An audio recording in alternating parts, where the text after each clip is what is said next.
to Francine's question. She says, where's the best place to start with a large goal, like a whole new product? What's a good exercise to get going, to get the Mm, juices flowing? it's an interesting question. So I want to understand a little bit more. If you're starting with a goal, is that goal, do you have, I mean, part of the design thinking process is like navigating the ambiguity around what's going to be built and what everyone's going to put their efforts towards. Hmm. And so if that, that goal is probably a definition of what success looks like, but if you already have the product in mind, then I wouldn't exactly say you're design or using design thinking anyway. Hmm. So I'd want to understand that a little bit. I don't know. Uh, So, Francine, if you want to extrapolate on that, please do. We'll go back to another question.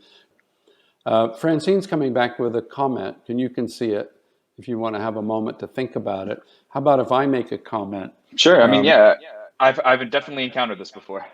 Yes. okay, do you want to answer that now that you've seen it? Francine's Yeah. question. Okay, go ahead. I mean, it is hard to know where to start. I tend to try to treat a client in that situation as anyone I would be doing research with. So they clearly have identified a problem and identified a solution that they think is right for that problem.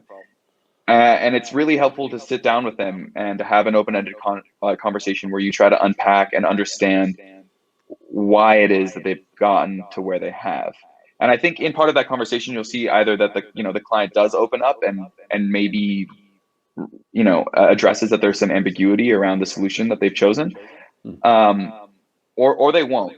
In which case, it's really helpful to sort of then offer that the conversation that you've been having with them, this sort of investigative conversation to try to understand why they've chosen the solution and what that problem is and what that problem means to them, and to sort of expand that out to say, hey, this is a problem that you've identified. We want to go talk to some other people who are also having this problem, and understand it from their perspective as well.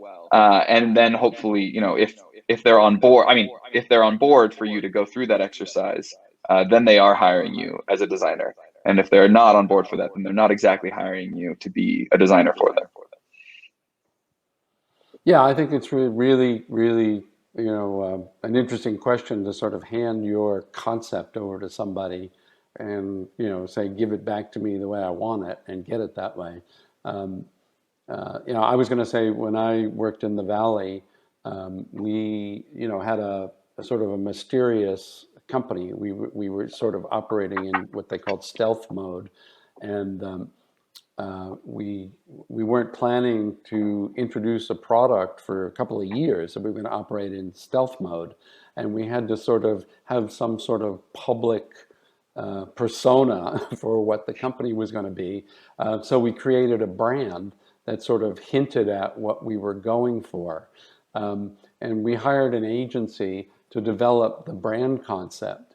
And when we came to get a presentation, it was a very interactive presentation.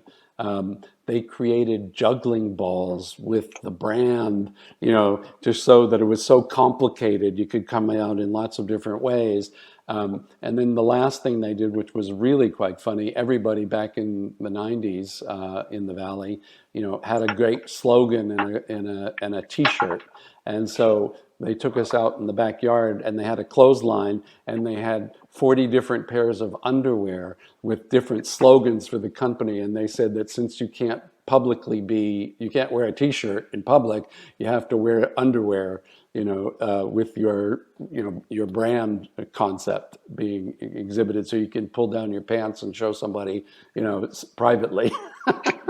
I mean, they were very funny about it, and so they really took the concept, I think, and ran with it, and then presented it back to us in a sort of a funny, engaging, interactive kind of way that enabled us to riff in different ways about what our concept was and how we should design it.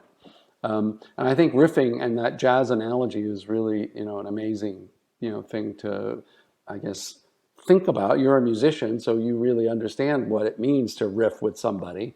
And I think that's what, in many ways, brainstorming can be at its best. Yeah, absolutely. I mean, it does really remind me, the experience of a good brainstorm does remind me of sitting down with like some just, group of musicians and improvising, and at least when it goes well. Yeah.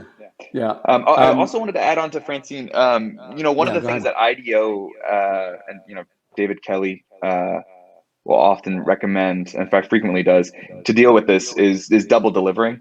Not always what you want to do as a designer, but it can really be helpful just to say, hey, we did what you wanted. We also investigated the problem space that was implicit in the thing that you wanted us to make and came up with a different solution that was tested and validated.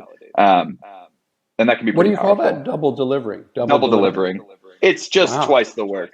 You do it the way Yeah. they want Yeah. and the way that you think it should be done, and you compare the results. Okay. And then maybe when you present, you come out somewhere with the best features for the client, with the features that the client likes best from both, maybe. Yes, And then Frankensteining go back, solutions is sometimes tricky. and then iterate further, perhaps. Yeah, definitely. Yeah.